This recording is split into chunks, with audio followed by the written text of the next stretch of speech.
I just wanted to thank you for selecting us as the first in-man OmniWire site, and I wanted to share my initial thoughts. First thing that catches you is the packaging. The packaging is new.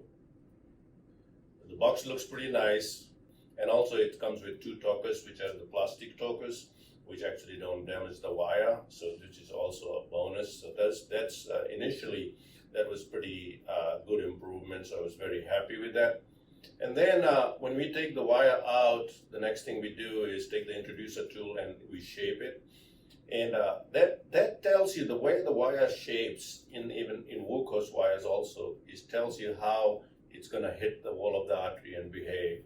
And so I tried to bend it, and it bent like the best workhorse wire we have, which is the testament to the coated tip spring coil design, and it's not coated, so which is also allows you to have a better feel, and it bent very, very nicely. So I was very, very happy with it.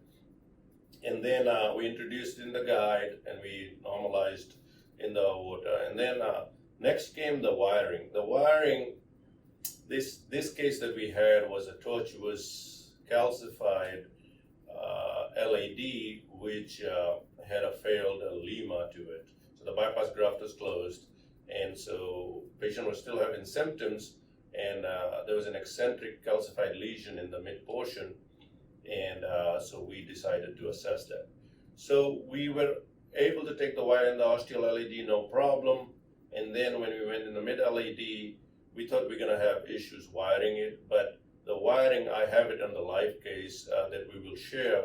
And the torque control, because of this new solid core design, it actually has 1-to-1 torque. So when you torque it this way, you wait, you advance, and you torque it this way, you advance, and it's very, very predictable. So this actually performed better than some of the workhorse wires, which was actually very, very impressive. So it went around the tortuosities and went down to the distal LAD. So that was good. We were happy with that. Then we measured IFR, which was markedly positive, which is similar. I mean, the signal was similar to what the Barata wire would have, but Barata wire would probably have problem wiring around that band. So, and then we did pullback and did co-registration. Because of the tortuosity, a lot of time when you pull back, the Barata wire actually jumps and gives you artifact on co-registration. I was very, very surprised, actually, in the first two cases we did. We were very surprised with the pullback that it was so smooth. The first patient was obese, and there was a lot of respiratory variation, when then the co-registration pullback actually varies a lot. But here, it was very, very smooth signal. So I think we may have something here that this solid core design, it may actually allow you to pull back and do co-registration better. So we might have to, do more cases to do that. But I was pleasantly surprised with that.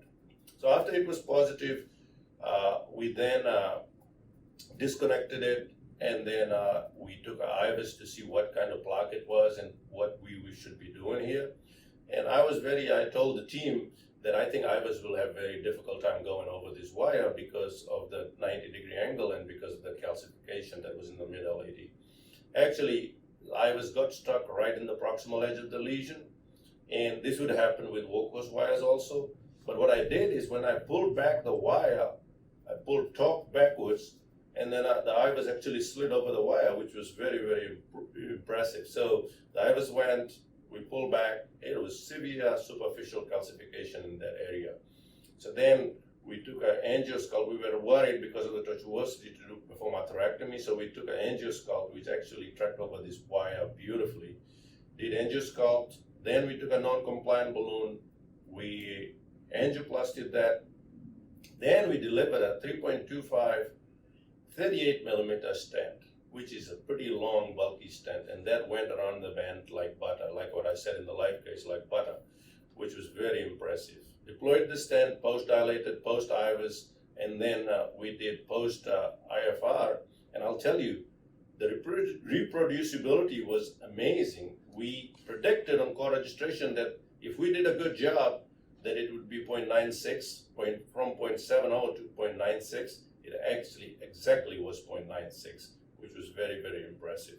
So we felt pretty good about it. Final pictures looked pretty good. Then I took the wire out and I examined the wire. And the things I did is I first examined the tip to see the durability of the tip. Because when you do so many multiple exchanges through a complicated lesion, the tip can get banged up. And then it doesn't allow you, especially with Virata, it didn't allow you to use it in different multi-vessels or, rewire complex cases and stuff like that. Or rewire through stent struts or through stents for that matter. And this tip was exactly how I had done it before the case, like I had never used it, which was very, very impressive. Then I went back to where the Virata used to kink all the time, which was at the proximal area where all those connectors used to be and they were soldered, and now it's a continuous conductive band. And I formed it in a loop. It's on a video. And I formed it in a loop, and I pulled the loop, and then released the loop. There was no kink at all. The wire straightened beautifully. And so that tells you that never mind what you do in that area, you will probably not kink. And so this is really, I will tell you, this really tells you that the design in the proximal end with a solid core is amazing. And then the nitinol distal core allows you to maintain no kinking, allows you to give more support, and the tip is excellent also. So I'd like to congratulate the entire team that was involved with this wire. I think really, you guys have something good here. So overall, I'll tell you, I think this wire performed at a level or even slightly better than a workhorse wire, which I didn't think I would say. But we've done only 2 cases, so we have to do more. So I'd like to congratulate all the Philips team, and I look forward to trying this and giving more feedback later on in the week. So thank you, and please stay safe.